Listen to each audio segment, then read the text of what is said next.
माँ सरस्वती का उद्गम, इतिहास और गूढ़ रहस्य। सादर प्रणाम। भारत की सांस्कृतिक चेतना में बसंत पंचमी का दिन केवल एक ऋतु परिवर्तन का प्रतीक नहीं है, बल्कि यह उत्सव है चेतना का, वाणी का और उस अनंत ज्ञान का जिसे हम माँ सरस्वती कहते हैं।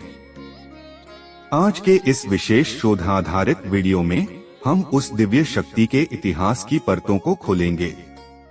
हम जानेंगे कि कैसे एक निशब्द ब्रह्मांड को माँ ने अपनी वीणा से स्वर दिए और उनके स्वरूप में छिपे हुए रहस्य क्या हैं, जिन्हें विज्ञान आज समझने की कोशिश कर रहा है। आदिशक्ति का पौराणिक इतिहास। सृष्टि के प्रारंभ में जब ब्रह्मा जी ने इस ब्रह्मांड की रचना की तो उन्होंने पाया कि उनकी रचना में कोई जीवंतता नहीं थी। चारों ओर एक शून्य सा मौन व्याप्त था। वाणी के अभाव में सृष्टि मृतप्राय लग रही थी। तब ब्रह्मा जी ने अपने कमंडल से जल छिड़का और उसी समय एक चतुर्भुजी देवी का प्राकट्य हुआ।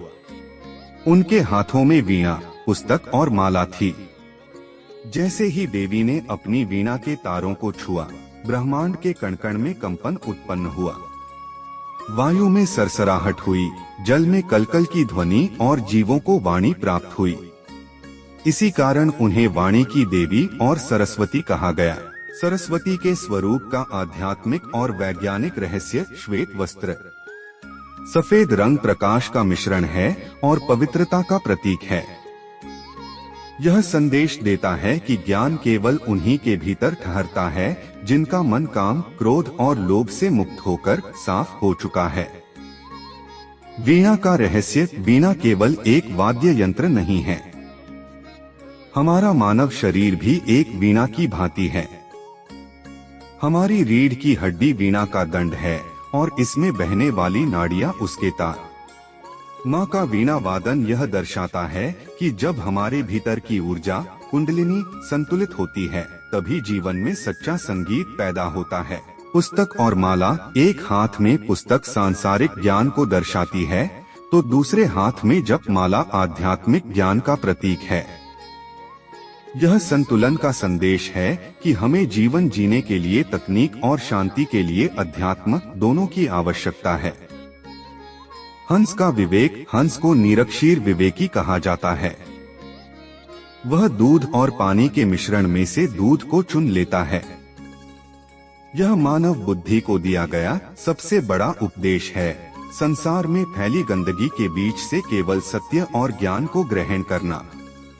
ऐतिहासिक सत्य। सरस्वती नदी का रहस्य। सरस्वती केवल एक देवी नहीं, बल्कि एक महान भौगोलिक सत्य भी रही हैं। वेदों में जिस सरस्वती नदी का वर्णन है वह सिंधु से भी विशाल थी।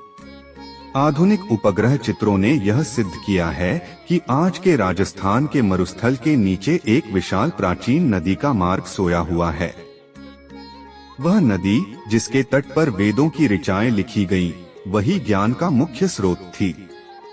जब यह नदी विलुप्त हुई तो वह ज्ञान ऋषियों की वाणी में समा गया, जिसे हम आज देवी के रूप में पूजते हैं। बसंत पंचमी और कामदेव का प्रसंग। पुराणों के अनुसार बसंत पंचमी को कामदेव और देवी रति का भी दिन माना जाता है। ज्ञान और प्रेम का यह अनूठा संगम ही सृष्टि को सुंदर बनाता है। इसी दिन कामदेव ने भगवान शिव की समाधि भंग करने का प्रयास किया था ताकि सृष्टि में पुनः सृजन का चक्र शुरू हो सके। माँ सरस्वती और महान विद्वानों की कथाएं। महाकवि कालिदास की कथा। कैसे एक साधारण और कम बुद्धि वाला व्यक्ति माँ सरस्वती की कृपा से विश्व का सर्वश्रेष्ठ कवि बना। ऋषि वशिष्ठ और विश्वामित्र के प्रसंग। ज्ञान प्राप्त करने की कठिन तपस्या। कौतूहल कथा। रामायण और महाभारत के लेखन में माँ सरस्वती की गुप्त भूमिका। वैश्विक मान्यता। सरस्वती के विभिन्न रूप। माँ सरस्वती केवल भारत तक सीमित नहीं है।